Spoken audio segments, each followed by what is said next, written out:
ഇറാനിൽ യുദ്ധം പൊട്ടിയാലടാ കഞ്ഞുകുടി മുടങ്ങും. ബ്രോസ്റ്റല്ല, കഞ്ഞുടിച്ചൂല. മിഡിൽ ഈസ്റ്റിലെ എല്ലാ പ്രയാസവും അതിന്റെ പറയാൻ കഴിയില്ല. ഇറാനിൽ യുദ്ധം പൊട്ടൂലൻ, പൊട്ടിയിരിക്കും. എന്ന് നിനക്കറിയില്ല. യുദ്ധം ഉണ്ടാവും. ആ യുദ്ധത്തിൽ ഇറാൻ തകരും. ആരെ പറഞ്ഞു? ഞാനാ പറഞ്ഞു. നിങ്ങളോട് ആരെ പറഞ്ഞു? എന്നോട് മുത്തുനബി പറഞ്ഞു. മുത്ത് മുഹമ്മദ് മുസ്തഫ. എന്നോടത് മുത്തുനബി പറഞ്ഞു. മുത്ത് മുഹമ്മദ് മുസ്തഫ. ഇറാനുമായി യുദ്ധം നടക്കും. അത് ഭാമ്പം യുദ്ധമായിരിക്കും. ആ യുദ്ധത്തിന്റെ അവസാനം ഇറാൻ തകരും. പക്ഷെ ഇറാൻ മാത്രമല്ല തകരുക, മിഡിൽ ഈസ്റ്റിലെ അനവധി രാജ്യങ്ങൾ തകരും. ആര് പറഞ്ഞു? മുഹമ്മദ് മുസ്തഫ. അള്ളാഹു നമ്മളെ കാത്തുരക്ഷിക്കട്ടെ. ഉറക്കപ്പറ, അള്ളാഹു നമ്മളെ കാത്തുരക്ഷിക്കട്ടെ. നിങ്ങളെ സഹായിക്കാമെന്ന് പറഞ്ഞ് ഒരു കൂട്ടർ ഇറാനെതിരെ യുദ്ധത്തിൽ വരും. അവർ ഇറാനെ തകർക്കും.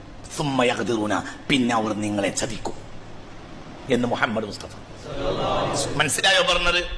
അവർ ഇറാനെ മാത്രമല്ല തകർക്കുക, അവർ കാരണം അറബ് ലോകം മുഴുവനും തകർന്നു. ഇപ്പൊ എല്ലാവരും പറയുന്നത് മഹ്ദി ഇമാം അടുത്ത് വരുന്നാണ്. മഹ്ദി ഇമാം വരുന്നല്ലടാ, ബെരണ്ടെന്ന് പറയണ. എങ്ങായി മഹ്ദി ഇമാം വരും എന്ന് പറയുന്നേക്കാൾ നല്ല ബെരണ്ടെന്ന് പറയലാണോടോ. അതിന്റെ മൂല്യം എങ്ങനെ ഞങ്ങൾ പറയുന്നത്? ലാ യഖ്റുജുൽ മഹ്ദി ഹത്താ യസൂല മുൽകുൽ അറബ്.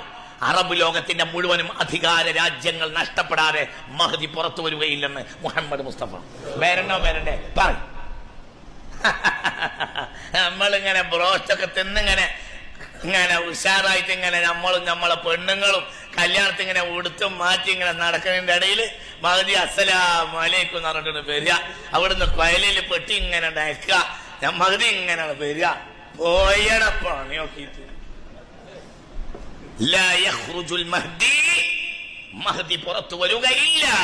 ഹത്താ യസൂല മുൽകുൽ അറബ്, അറബ് രാജ്യത്തിലെ ഒരു രാജ്യത്തിനും അധികാരം നഷ്ടപ്പെടാതെ ഒരു രാജ്യം ഉണ്ടാവില്ല. ആര് വരുമ്പോൾ?